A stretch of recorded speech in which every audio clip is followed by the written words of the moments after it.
Hi, Manuel. Hi. What's your favorite social media app? Well, actually, I would say I don't use social media that much, but Okay. if I honestly think about it, then YouTube. Yeah, Definitely YouTube. it's always like that, right? You think I'm not using my Oh, phone all the time, but then if you think about it, you're using it all the time. uh, to even dive a bit deeper already, I also read the comments, so not comments below our videos in that case, but comments below videos that I watch from other people, which Oh, actually is even more social media usage, I guess. So it's even worse. yeah, and I guess reading comments is like the one thing you typically want to avoid on many sites because it's not adding to a personal well feeling. No. And it even distracts you from the actual video sometimes Yeah. because you watch the video and then you instantly start scrolling and then you don't watch the video but You, read the comments. So this is kind of weird. So yeah, so that's my short answer. YouTube is my most used social media platform. yeah, it's probably the same for me, though I am using X, so Twitter, in the past quite a bit as well. Though, at least there I can say it has mostly professional reasons. Yeah. I am using it to stay updated of what's happening in the industry, but of course, occasionally all those conspiracy theories slip through and show up in that feed as well. So you read them as well. But yeah, And you got these suggestions at the right side yeah. of X, which are totally But nuts. but I ignored those, I have to say. I didn't in the past, so things went off a bit. Yeah, but that's a good bridge you built me Mhm. there. Things went off a bit. Social media really changed, right? Yeah. I mean, we're old. We're not like those hip 18-year-olds. We're really old. I'm 36, for example, Yeah, so it's I'm like, I'm 34, soon 35, and we've grown up in a world without social media. Even then, we lived in a world where it well, got more and more yeah. over time. And we also started our YouTube channel and working in our area and doing online tutorials and courses in a world where social media and YouTube, for example, worked quite differently from how it works Yes, today. yes. I think it's a big topic and I want to start it now already. The attention span of people is so short or small these Yeah, yeah, days. And when we started this whole thing, actually, not only the professional side, but also the consumer side, yeah, it's both sides. You watched longer videos, we produced longer videos because people wanted to see the content, wanted to watch the yeah, content. And nowadays, as old guys, we just discovered that we have this concept of shorts and this concept of reels and TikTok and whatever. And these things are so different yeah, from how things were like even 5 years ago, I guess. yeah. And this went off so fast. So social media changed, and with this change to shorter videos and just consuming next one, next one, next one, I don't think this is a good thing, to be honest. This is at least my take on that from a personal point of view. Yeah, I guess you can probably argue about that. I have a similar opinion because, well, we grew up at the same time Yeah. and we have the same experience there. But yeah, sure, it totally changed for us, and um, I sometimes miss those days where you could take more time to explore and explain something more thoroughly. But Yeah. of course, there still probably is an audience for that, and we still do create long form content. The view numbers are easy enough to see and Yeah. understand, and you can tell what performs well and what doesn't. And that's a really huge shift that happened there. And if I think about it, we started this podcast here not mainly because of the idea to create longer videos, but actually because we had the intention or the will to create different kind of Yeah, content, more relaxed content, and not this fast-paced, hard-cut yeah, content like absolutely. every second something different on the screen maybe. So I think our style changed. It had to change Yeah, how we create videos because you have to adapt a bit. That's a yeah, different podcast topic, but you have to adapt. That's what yeah, it is. But you still want to keep your own style and the style you're used to as a younger person who yeah, started a business, but also who grew up, as you said, without social media and who didn't have this pressure of creating the content so fast, so quickly, and this behavior of people, which you can see if you watch yourself, but also if you watch other people who are constantly scrolling and checking the next video, the next content, the next post. This went a bit crazy. So I think a format like this podcast is totally different than what we see in today's social media world. Yeah, absolutely. And I would say it's not just the duration of videos, and we're mostly talking about videos here because that is like what we do and what we also personally consume the most. But it's not just the duration of those videos that changed, I would say, but it's also, of course, the style, but also things like the thumbnail, the title. It's all clickbaity or rage-baity. Yes. I don't know if that's a term that exists outside of Germany, even though it's an English term, so it probably does. But it all seems to be optimized for getting people to click, for example, by triggering them, by giving them a thumbnail and a headline where they enter rage mode and think, well, how can you say that? And then they click there just to jump right to the comment section. But all that drives engagement and fuels the algorithm or the video for the algorithm. And that changed so much. If you create like an old school tutorial video, which has like, let's say 25 minutes, and you have a simple thumbnail and a simple title that clearly tells you what's in the video, it's not going to do well. No, it won't. And isn't it crazy that social media, so with social being something positive, rewards negativity in some way? Because as you said, if you have these clickbait titles, there's these strong opinions, this negativity in the title already, people click or watch a video, watch a reel, and then get angry and say, no, this is not good, whatever. So you have a social platform that generates negative energy, which is kind of crazy, to be honest. Absolutely. And you also have that aspect that as a content creator, as a video creator in our case, you suddenly have to think about things like, how's the storyline for my video? How's the hook with which I grab the viewer's attention? How do I make sure they keep on watching the video? All this is important because if you ignore all of that, you won't gain anything. Nobody's going to watch your videos, or at least not significant numbers. And ultimately, of course, I would say almost nobody does this just as a hobby. Of course, you want to earn money, you want to get that ad share from Google, or you want to sell an online course like we do. And ultimately, of course, even if that's not the case, you want to share something with people and you want them to watch it because you don't create it just so that you watch it on your own. No. But that means that nowadays you have to think about things like, how should a video be structured?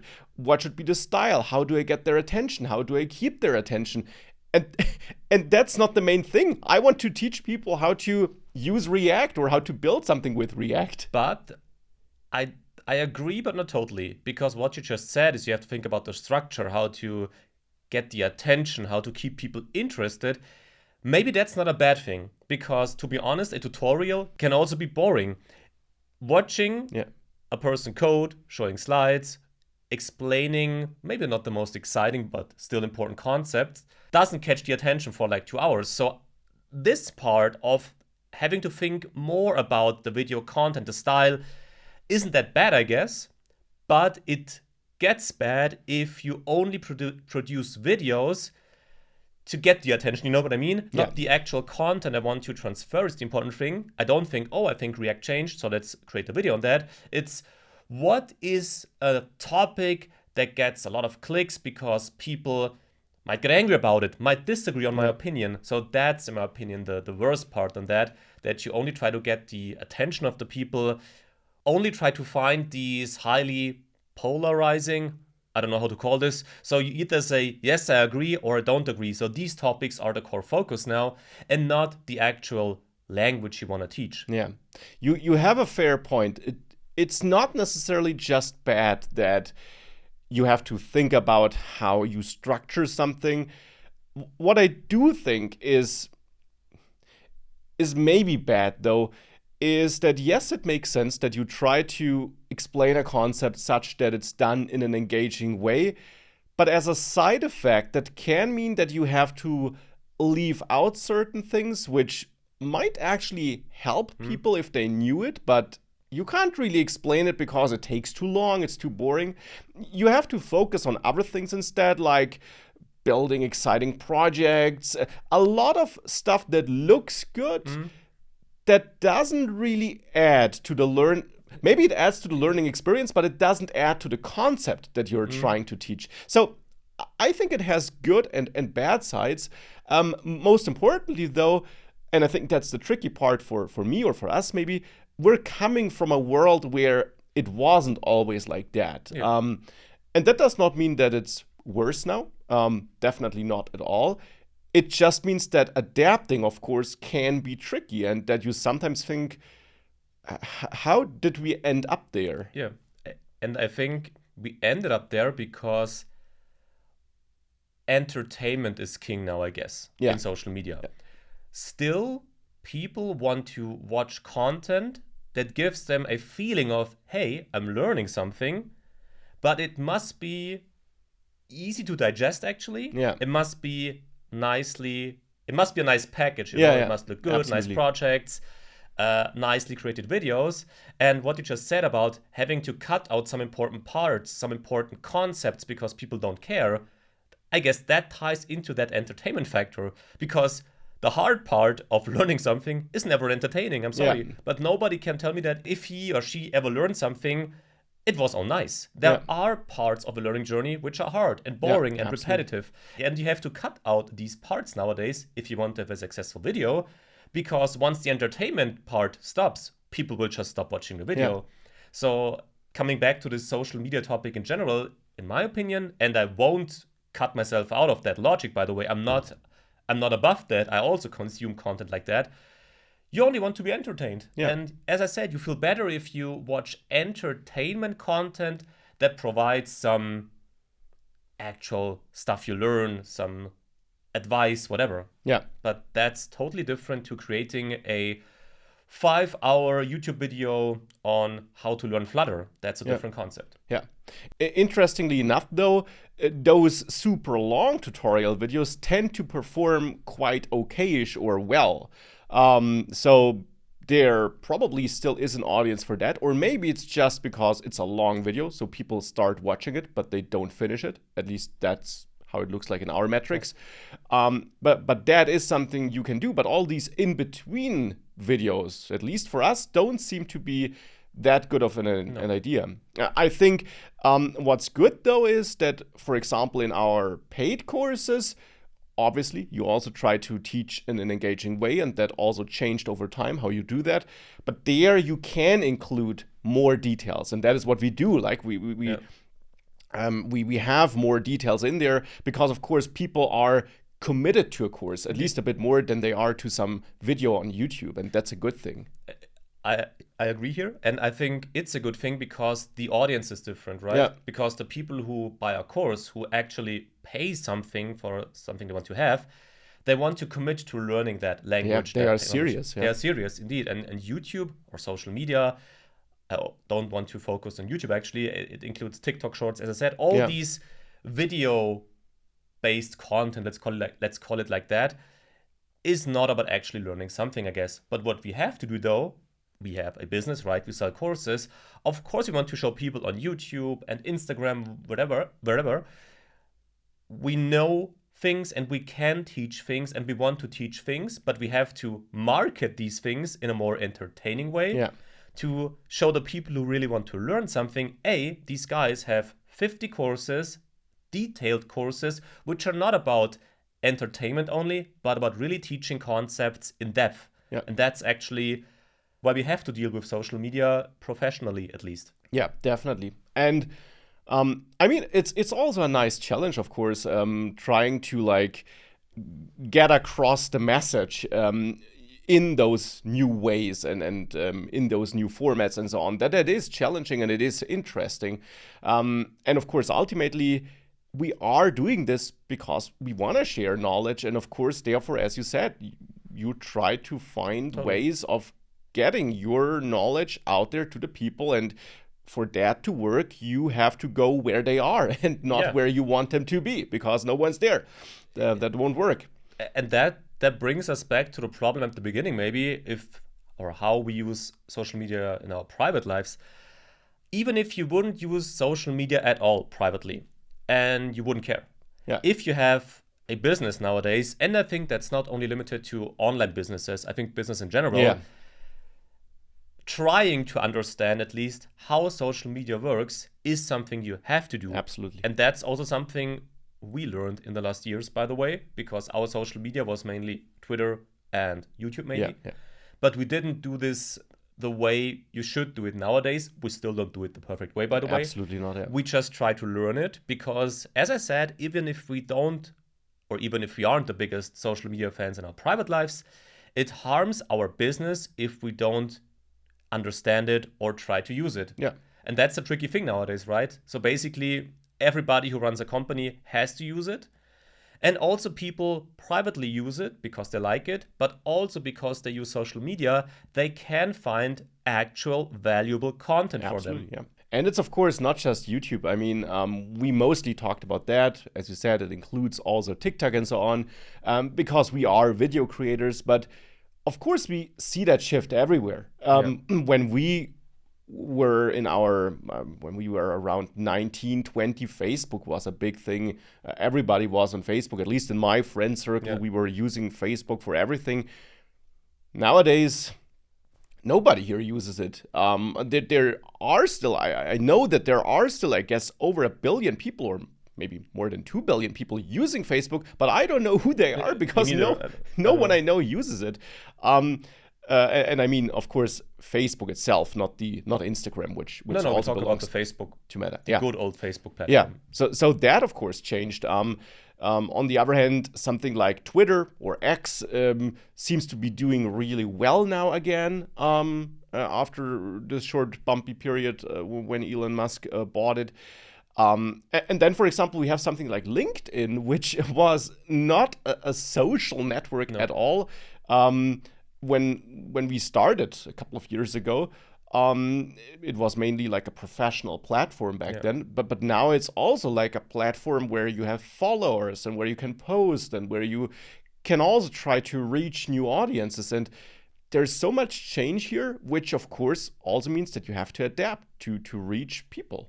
Which is true, but from my point of view at least, privately, I'm not somebody who shares his life online. Not at all. Yeah. Nothing. Yeah. So this LinkedIn thing, for example, people seem to be online with their entire lives, their private lives, their business lives. They share everything, and they even connect on LinkedIn. So this is a development that we didn't see, to be honest. Yeah. And we just recognized it, I guess, some months ago, a year ago, whatever.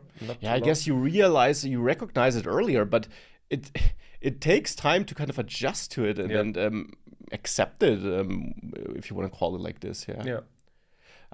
Though, of course, it's also worth mentioning that, of course, most people just show on social media what they want to show. They're living a life which is not really their life. And which makes sense because no one has that perfect life that you can see all the time on social media. But this is so funny because, again, actually, I never understood, maybe I'm too old for that, why would I, as you said, show my perfect life on Instagram, for example, to impress whom? I don't get it, to be honest. Because it's also a business, I guess, because you're doing that to get followers, to be able to then market products and so on. I guess that's the reason. But the price is quite high, I guess, if this is your business, to be honest, because, like I said, for me, it would be absolutely nuts if I go for dinner with you, for example. And then we would take photos all the time, create stories. Sure. This would destroy my entire dinner experience. So then I would have my private life would be my business then. And for me, at least, this would be very hard. I know, as you said, people do this and people are successful, and I don't hate on these people. But to be honest, I'm just happy that I don't have to do this because we have a different profession. Thank God. We also share a lot of things. We show our faces, our voices. That's all fine. But at least for me, having a private life in these crazy social media times is very, very important and means a lot to me. I must say that. Absolutely. Yeah, no, it's true. And to come back to this point that you had, of course, everybody only shows the good things in the internet. But if you're honest, we are doing the same. We also edit our videos. Of course, we do this because we want to have a nice experience for the students. But we also make mistakes sometimes. Nobody can believe that maybe. But we also cut these out. You know what I mean? So you always have the impression, if you code something, that you know everything. And you know a lot. I can say that. But you also are wrong sometimes. I'm wrong sometimes. And nobody sees that because you want to have the feeling that the person I'm watching here knows everything. And nobody knows everything. And yeah, that's true. Though maybe that's also a side effect because, of course, as you said, the reason why we're editing out all those errors that, of course, occur. Every programmer has errors in their code. We're doing this, of course, to provide a smooth learning experience. And, of course, I will say that there still are enough errors in the code, which I then discuss in the course when they arise. So not everything is edited out, but, of course, all those stupid mistakes from which you also don't really would learn a lot. That's true. Like simple typos or stuff like that. Those are removed because they wouldn't really add a lot. If bigger mistakes occur in a recording session, I typically leave them in there. I still edit the part where I find or look for the mistake, and then I just explain how I did it, but I don't show that 10-minute process of me doing it because that would be boring again. But those typically stay in there. But yeah, of course, there is this editing layer which is above everything that you see on social media. That's the point, actually, that I wanted to make. It has to be like that in many areas, but the result is that you only see perfect lives, perfect projects, perfect people, perfect businesses, whatever. And this can be overwhelming, I guess, for a person. Even myself, if you watch certain things on YouTube, look for certain things on Instagram, you know how the algorithm works, you only get more and more and more of these things that you watch. So you start to think, okay, everybody has this and this and that. That's the lifestyle. This is it. And then it's dangerous to forget about your own life and what you actually want to have and what's important for you. So this is where social media can become very dangerous, I think, and where this whole hate thing, the atmosphere in social media is not always a very friendly one. Yeah. And that's how bubbles are created, or how you end up in a bubble, right? You see only the same content over and over again, and suddenly you think everybody thinks like that. That's the reality. That's the only opinion you can have on that. And that's how you end up in such a radical bubble where you live in your world where it looks like that is the real world and the only side in an argument that could be seen or something like that. And of course, that's also another negative aspect of social media, I guess, that people end up in those bubbles. It's the same in programming. I mean, on Twitter, I sometimes see crazy discussions about things where I think, does that really matter if we're discussing whether to use tabs or spaces for indentation? And people can argue about this with such an energy where I think, for God's sake, use what you like. Ignore what somebody else is doing. It's not important. And that's also a really strange aspect, though that is something where I absolutely stay out of, because I see no value in that. But that also changed. And if I think about what you just said about these online discussions about actually unimportant topics, if these people would meet in real life, this would be a 5-second discussion. And it would be over. You wouldn't even discuss it. No, you would just laugh and say, okay, fine.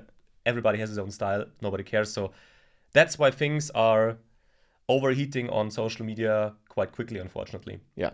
And I mean, it might sound funny, and you can find it funny as I do sometimes. But of course, the real downside of this is that it can be super intimidating for less experienced developers if we stay in that developer world for now. Because you see like a discussion about some possible common best practice, or maybe not even a best practice, just some common practice. But even if it's a best practice, and this discussion is so heated up, and the opinion that's being voiced here is is voiced in such a strong way that you might feel super intimidated because it feels like there's a lot you can do wrong. And yeah, of course, we have certain patterns and best practices that should be followed, though, as always, there are likely also situations where you have exceptions, where it might not be the best practice. And if something works for you, I would say that's also fine. But even if we ignore that, even if we accept the fact that maybe in rare cases we have a single way of doing something that is considered to be the best way, even in that situation, you're not helping anyone if you just scream at people and give them a bad feeling. That does not help anyone. And that's another downside of modern social media, I would say. And adding up to this, that people who get that feedback on social media, that negative feedback, and they got that feedback by people they don't even know. Yeah. And this is even crazier, because who on earth 20 years ago would have gotten feedback from a random guy on the street saying, this is not good what you're doing. What do you want from me? Yeah. So I think this is also something that makes it harder for people, because on the internet, everybody screams at each other, and the person who gets yelled at doesn't know the other person and can tell him in person, hey, what you say is not good because this and this and that. Yeah. So it all ends up again in this negativity thing. And to maybe sum up the social media thoughts on that, I think that social media is not a bad thing. I don't think so. Yeah. It has many, many good points, good aspects. And the world isn't a place of complete happiness and we all have to be friends all the time. Because this means different opinions are shared. And based on that, you can come to different conclusions and you can learn things. But this extreme negativity, this extreme fast consumption of content, these are things I'm not a big fan of. Yeah. And to also sum up the parts we had earlier in this video and talk, where we talked about like YouTube and how it changed, things got quicker, the attention spans got shorter. We have all those titles which are clickbaity or rage baity. We have to think about how to keep people entertained and engaged, and especially the entertained part can be difficult if it's a video that's maybe not meant to be entertaining. So all these things changed, and as you said, no, it's not bad per se, and it's definitely good that we have social media, because in the past you wouldn't have been able to create tutorials and share them with the world. There was a lot of gatekeeping there, because that could basically only be done in universities, and there obviously it was not shared with the world, but with a selected group of people. So it's good that we have that. It's good that we have those discussions, as you mentioned. But there definitely also are downsides, and I guess the trickiest part for us simply is that it changed. And of course, we tend to like things we learned to know when we grew up, and now they're different. But obviously, everyone will have a different opinion here. Yeah. And I guess that wraps it up. Yeah. So, of course, as always, let us know what your thoughts on this are. Maybe you totally disagree. Maybe you have more examples or ideas. Let us know in the comments on YouTube. And we hopefully see you back or hear you again in our future videos. Yeah. So see you in the next podcast, YouTube video, course, wherever. Yeah. Bye. Bye-bye.